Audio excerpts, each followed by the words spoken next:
Again, I would like to greet everyone on this platform and say a big thank you to the organizers for this beautiful, amazingly well organized conference. A big Russian bow to you.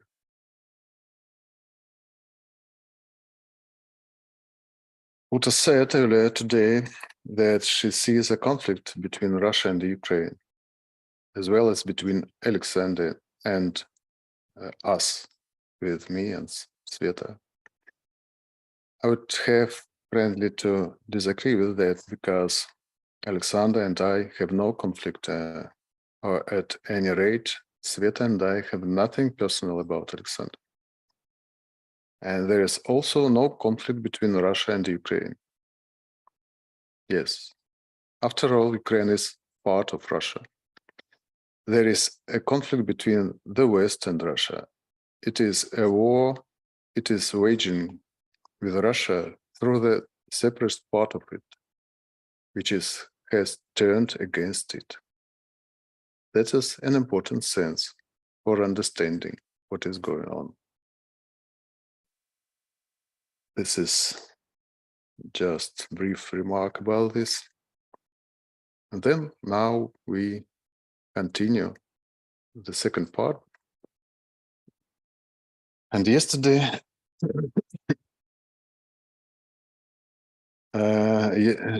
to continue yesterday topic, yes, and remember that yesterday we stopped on the virtues of the West, on what positive role it played and still plays in the evolutionary movement of humanity. The last 5 minutes of my last session were devoted to this very thing. But today, unfortunately, we will mainly talk about the other side of the West, about its negative manifestations, and about what challenges it brings to the world today. It will not be an easy conversation, but we must, as disciples, speak out all these points, remaining impartial and keeping an open mind to matter how uncomfortable we may be to realize it. Oh, we need to say all this so that we still get a complete picture of what is happening in the world today. So let's get started. The West is certainly still powerful. More accurately, it is the US and United West under its control that is powerful. The rigid structure creates a strong central power capable of using the combined resources of all countries to solve the global goals of the global Western elites. This structure also allows the media system to be unified into a single, centrally controlled bubble. The bubble is essentially an endless, controlled American news show with very little room left for honest information. In essence, the West is a hegemon in the center, which today is unable to maintain its dominance, and a circle of its vassals, who until now have received a piece of the pie from the overall good income. But today everyone in the West understands that the hegemon will no longer share this pie with anyone. On the contrary, it's time to survive, everyone for himself. Today, the West is trying to maintain a visibility of unity, but at what cost? We can see how the voting takes place in the Union today, how all the countries of the world are afraid to even say a word against the will of the United States, because they know very well their sentence for dissent, sanctions, persecution, color revolutions. all these actions are thickly laced with lies and hypocrisy, and Western democracy, in which already no one in the world believes. Let us list some of the trends common from the West, which unfortunately are looking worse and worse with each successive year. There are material greed, consumerism, cynicism, LGBT sodomism, and pedophilia, internal and external aggression exported to the world. These are just some of the vices. We will continue this list, but first let us define them. All of these are set a lower astral chemimanesic manifestations, which in their totality put an impassable barrier on the path of light. But let's continue our story. Frankly speaking, all these energies are making me uncomfortable. I can imagine how difficult it is for you to listen to all this. But we can't ignore it all. We are mindful of the big picture that we need to paint together. What else does the West bring to the modern humanity? It holds back the development of other countries. You remember how it was announced in the Bush Doctrine over 20 years ago that America would not allow any country to even approach its level of development. The problem is that America does not solve this problem by trying to win in a fair competition. Having lost the ability to develop itself, it solves it by compensating for this distortion by forcibly restraining the development of other countries.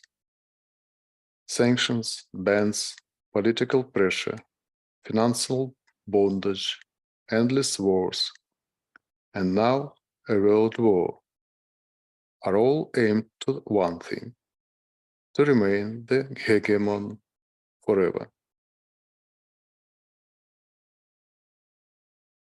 Let me call it what it really is: the deliberate restraining of human evolution is the main goal of evil, cosmic and planetary. Today, it is the primary goal of the United States and its allies to restrain it. Please tell me, why are their goals the same? This unfortunate puzzle will also add to our whole picture, but it will take a special place, I would say the central one, because such a scale of manifestation of the dark forces in humanity has never been before. Note that along with the integration aggression, chaos is being wreaked all over the world. Do you remember Stephen Mann's controlled chaos technique? Yes, that's right. This chaos is deliberately being wrought, for chaos is also a tool of dark laws.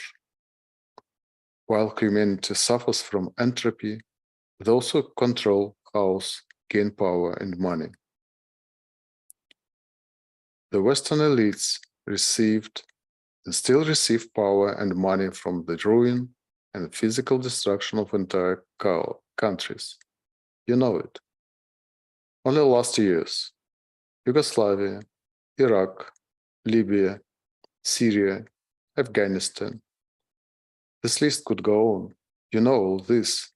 More than 1 million human victims, destroyed cities and villages. Do not count. After all, what are they? Aborigines. You do remember you were told of good motives every time before invading these countries. And what do you see now? Now a global war is coming. Ukraine, which is destined to die for the prosperity of those who are on the dark side of the West. It will take a little time, and the truth about Ukraine will also be revealed. International unprecedented terrorist attacks that destroy the largest strategic multi-billion-dollar group projects of other countries. How is it possible? What about the ecology? Why is America trying so hard to keep it quiet? My friends, look at what is happening. Amidst the constant, indeed trashy content that the global Western media envelops you with on a daily basis, terrible things are happening in the world. Let's add a few more puzzles to this holistic picture. Let us turn from the world of politics to the internal problems of the human masses. I have already talked about them in passing: LGBT, sadism, aggression. This is also a new trend that should have germinated in this fertile ground. It is frank, uncovered satanism, ritualistic satanism, which has already becoming legal in some Western countries, including the United States. Let's think about this. Perhaps you think the whole world is going to this abyss today. No, my dears, no. It is not the world going to down, but that is the United States and its allies are forcibly pushing it there. We can mentally meditate on this, so we could find the roots of these vices and convinced of the truth of my words. It is the West that is the bearer of these vices. I'm going to mention them. You know them all. I'm not going to mention them yet. Sorry. Not all countries are equally amenable to this influence, and Russia struggled to maintain its will to resist. It had a hard time standing up to this gang rape by evil. Today, the special military operation opens her up to new possibilities and allows her to actively cleanse herself of this rot. How will the rest of humanity be able to cope with all this today? Let us realize this now.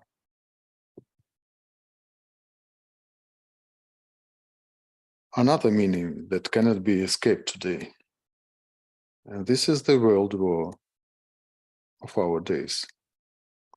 In this presentation, I can only continue to put the puzzles together into a coherent picture. Therefore, I will only give the main points of this war. And they are as follows. Ukraine is a Western separatist project that was created in the 19th and early 20th centuries inside Russia for its subsequent split. Since that time, there has been a relentless work, which Brzezinski first declared openly. But in the elite circles of the West, Ukraine has always been seen as a means to destroy Russia. The coup d'etat organized by the Americans in 2014 was supposed to begin the process of the final implementation of the Ukraine project. The Ukrainian radical neo-Nazis they brought to power banned the Russian language and started a war against their own people with the help of their army, amending their own constitution. It is important to understand that the majority of the population of Ukraine are ordinary Russian people. More than 14,000 people died in this war until 2022. Russia tried to save the Russian population without engaging in open confrontation with the USA. And all it could do was lead the parties of the conflict to a Minsk peace agreement. Russia could not then know that the West would deceive it also with these agreements. Meanwhile, in 8 years, unofficial NATO bases have been established in Ukraine. Ukraine has been actively armed on a scale never been seen before, and hundreds of thousands of Ukrainians have been trained to kill Russians. Hatred for everything Russian was planted in every place in the country, starting from the school bench. Special centers of psychological disinformation were created, in which dozens of thousands of soldiers of the information front against Russia still work. That is why Russia, realizing that there was very little time left for Ukraine's attack on Russia, made its proposals for collective European security. It was in December 2021, in which it expressed deep concern that the West is growing its existential enemy right on the border with Russia. But the West only laughed at this, because it had only one goal: to start the war between Ukraine and Russia. At the same time, it already understood that it would lead in all directions: financial, economic, political, and of course, informational. However, informational preparations for slandering Russia began long before this war. You can also learn about these preparations from my book. Thus, the United States and its allies have now unleashed a new war against Russia, as has happened more than once in the history of humanity. The Ukrainians carry out the orders of their masters, the US and Britain. They die by the hundreds of thousands for the prosperity of the West. They again and again demand from the West more weapons and money, more glory, and more self-pity. But this is not a Ukraine war. This is a Eurasian war that has been waged by global elites to break up Russia and Europe. That's probably the main meanings of this war.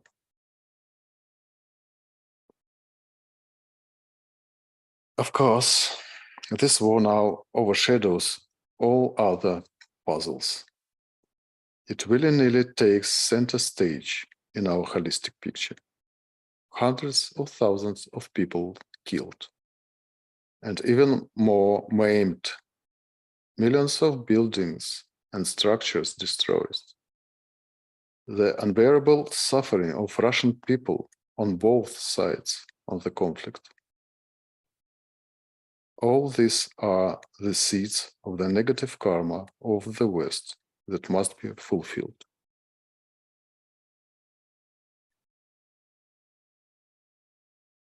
The most active hawks in this war are the United States and Britain, which dragged the Europeans into this war by promising them a nice piece of the pie, a nice piece of the pie from the partition of Russia.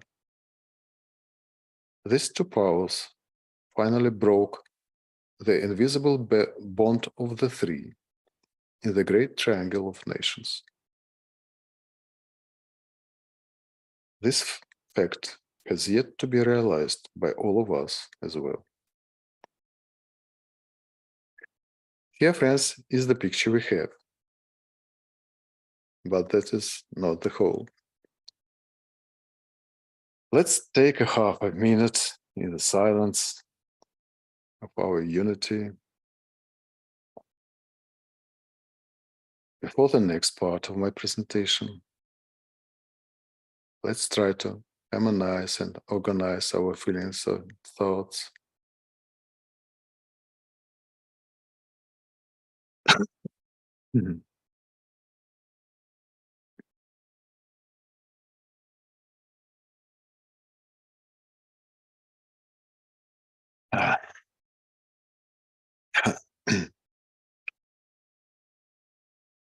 Actually, if you want to see a different reality from the Western global media, you can always learn about the latest developments from sources like RT in your language.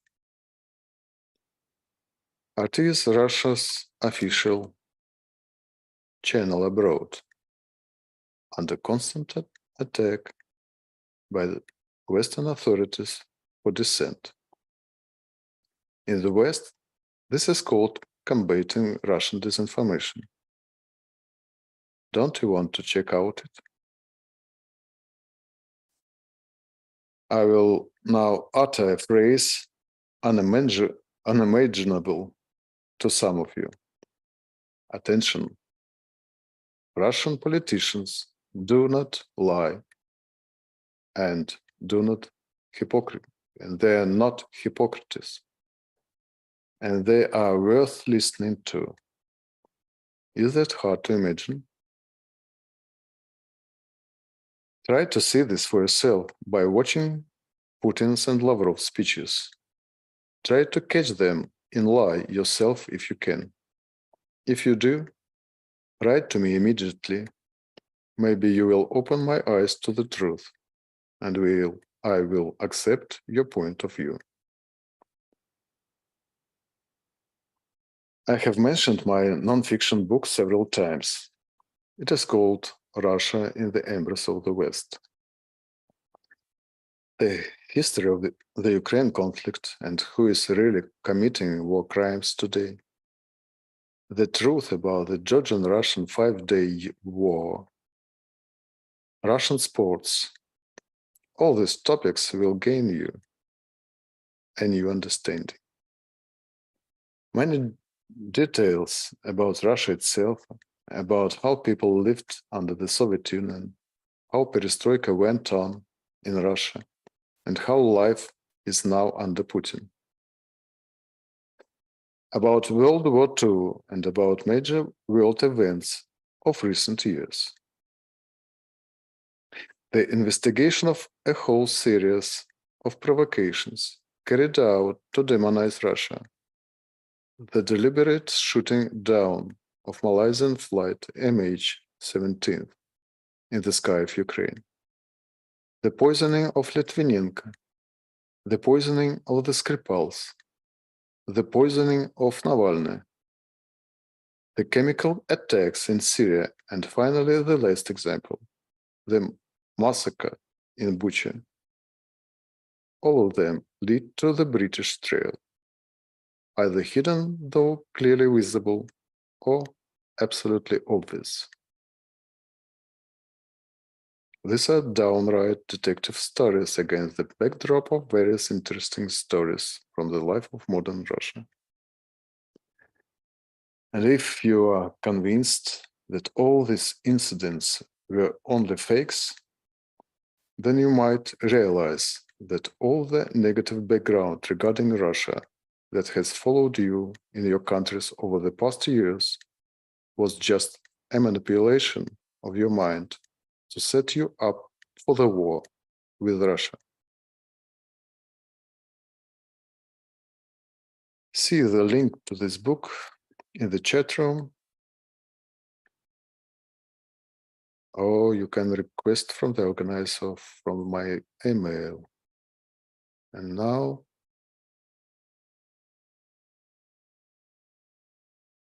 let's go further. So we come to the final part of my presentation. Let us pay attention to the fundamental symbols upon which Western ideology is based. Let us just go through some of them to make sure of some things. Look at the stela in front of NATO headquarters. The black-brown, yes, the black-brown torn Nazi cross does not indicate that NATO is a defensive alliance. Don't you see the resemblance?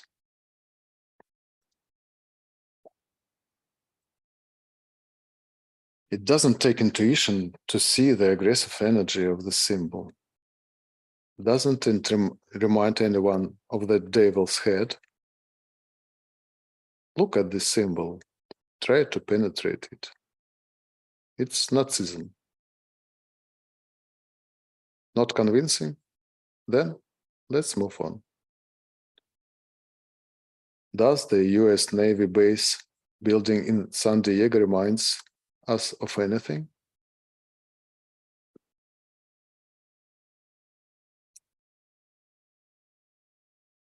If you still believe in the light essence of these forces, look up at the recent, in 1870th, NATO headquarters, and your doubts will be gone. This is not an old marginal building. This is a huge world-scale building. You and I know the power of the symbol.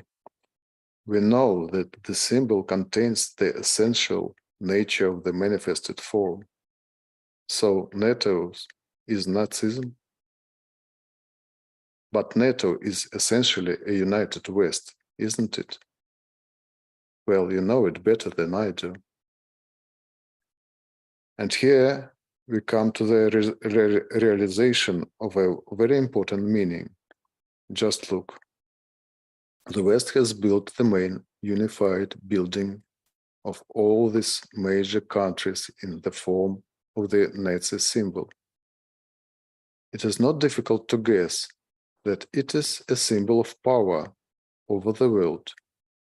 It is a symbol of superiority. It is a symbol of revenge. It is no hard to guess against whom this power is directed.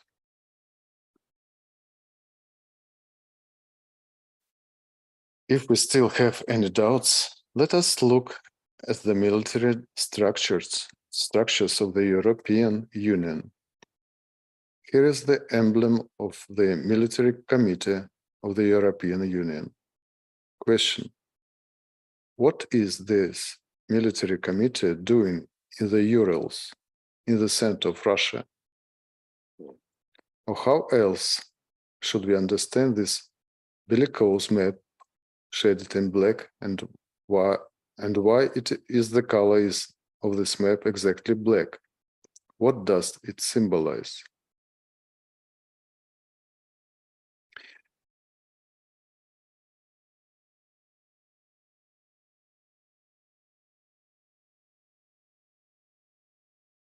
Knowing the history of the birth and formation of Nazism in Europe, knowing how carefully its remnants were preserved by Anglo-Saxon and European elites, it is easy to realize that Europe has remained sick with it. After all, Nazism is very close to the colonial essence of Western civilization. And this Nazism is still directed against the big neighbor, because for hundreds of years, it is the only one that has remained unconquered by the West. This very symbolic puzzle we will also add to our holistic picture. Let us now take a fresh look at all these Nazi torch marches funded by the West in the Baltics and Ukraine. Not just anywhere, but right next to Russia borders. We will see why no one in the West notices the symbols of the Nazi Ukrainian government.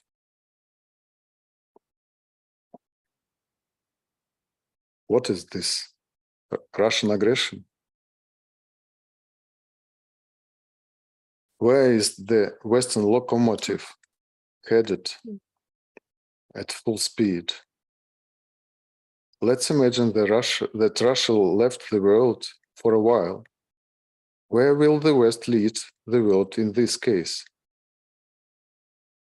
Perhaps to the St. Gotthard Railroad Tunnel in Switzerland, whose iconic satanic opening was attended by the European elite. I remember how some Western esotericists admire this performance. Don't they realize that is behind it? Or into the world of Western stars? Who is going to lead the world? The Obama clan? Who stole the Apana Mudra from mankind and gave it a devilish cult? Who is spreading this gesture around the world today in its new devilish interpretation? Could it be the fairy tale world of Hollywood, where aggression, destruction, cruelty, and LGBT predominant today? Do we notice it, or are we already used to it?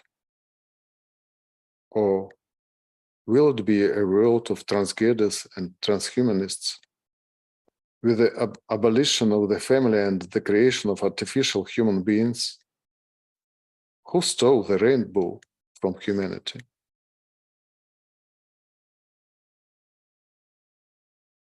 Is there any doubt that all these tendencies are being deliberately imposed on humanity, trying to infect every corner of it? Russia has had to endure many sanctions and hardships on various levels for not obeying the American rules of imposing vices. It has had to stand up in the struggle for its soul. But are we, the disciples and aspirants of the world, capable of recognizing this and of standing up against this evil?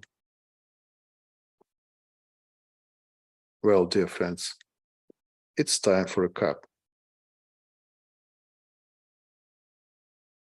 It's time to put together all the puzzles we have been piecing together all this time and paint our whole picture of the world. But before we do this, let us formulate what Russia brings to the world today.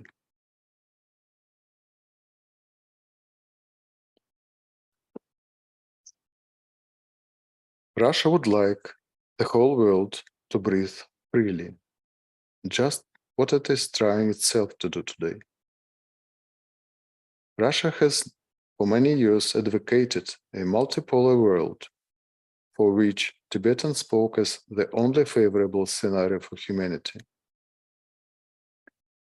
Russia stands for strict observance of international law by all nations.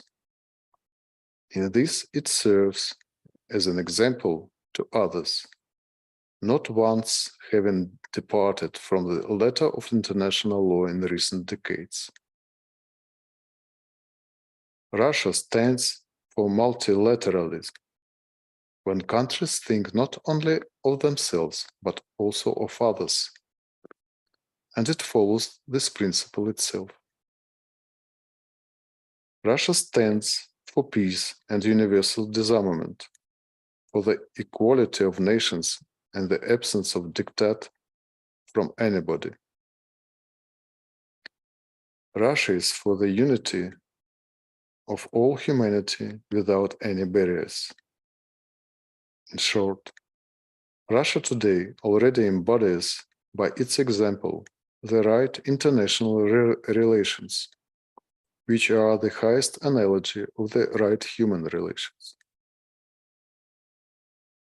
Try to take my words as a hypothesis for yourself and verify it based not on the mainstream news show, but on the real actions that Russia takes in the world.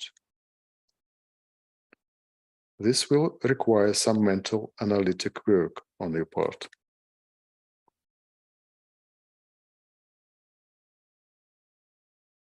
Look,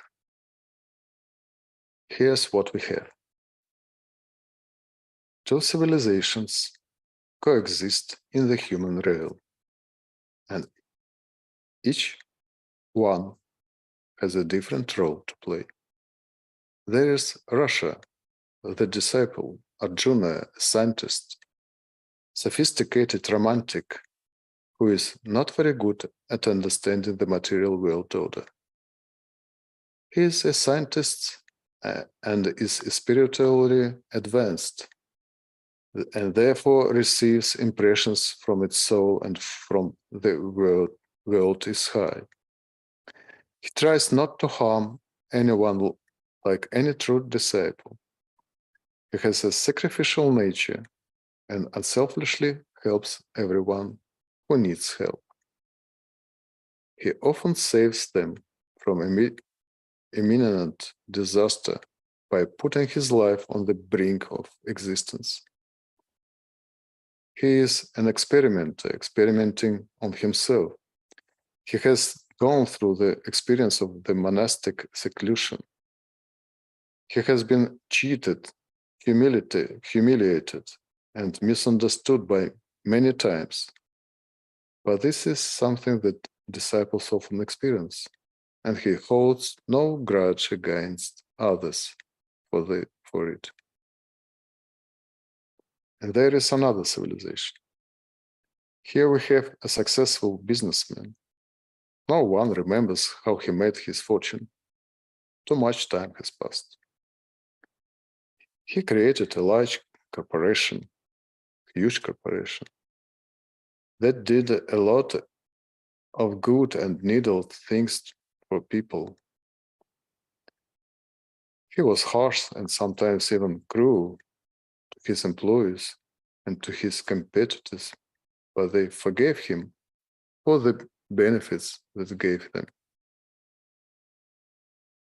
He is also a researcher who is more involved in supply and science.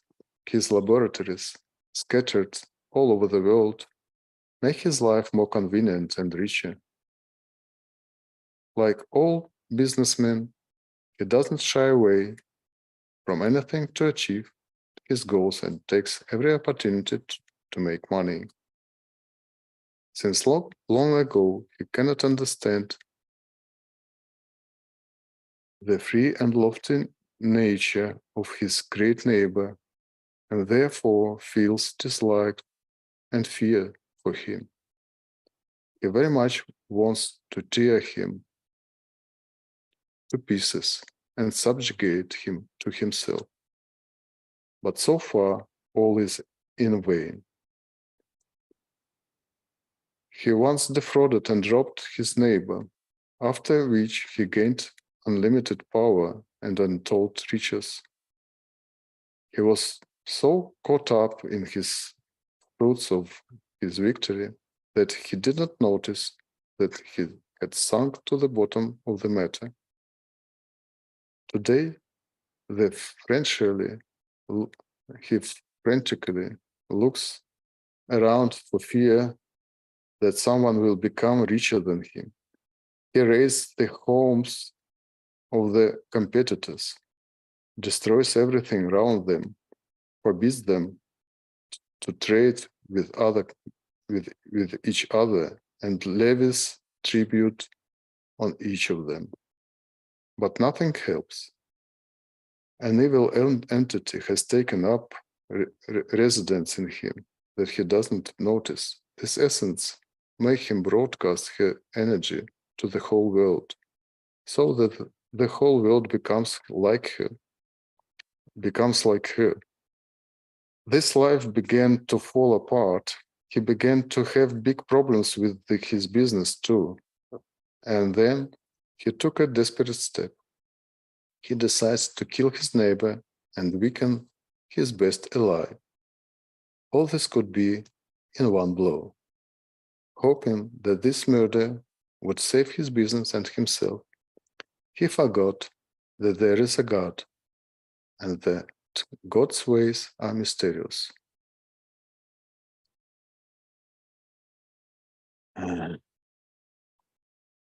Look, we have a parable of two civilizations. No details in this parable are invented. We've already talked about all this yesterday and today. This is a very brief picture, and that can be supplemented with different colored paints. You can imagine three planetary centers: Shambhala, a hierarchy, and humanity. Let us imagine humanity as a disciple standing before the first initiation, as a separate entity having its own vehicles and soul. Western civilization presents itself as a sufficiently integrated personality with all the problems and confront such a personality until it established a connection with the soul. This personality is beginning to see the light and to realize that there is something or someone else in the world besides him. He is in the deepest crisis, for the truth of being begins to keep into his consciousness. However, now he begins to remotely feel the soul, which for it's still only a vague image. This image of the soul is nothing but the East. He has yet to manifest it, all his glory, but the time has not yet come. He is waiting for the personality to moderate its temper and turn it toward the light. Then he will show the way. Between West and East stands the disciple, Arjuna, in his specific sense. In one hand, he holds a binding thread filled with strings of light, in the other, a sword that defeats evil. Arjuna stretches his arms out to his sides, and a rainbow bridge is already visible between them. Thus he stands between the personality and the soul.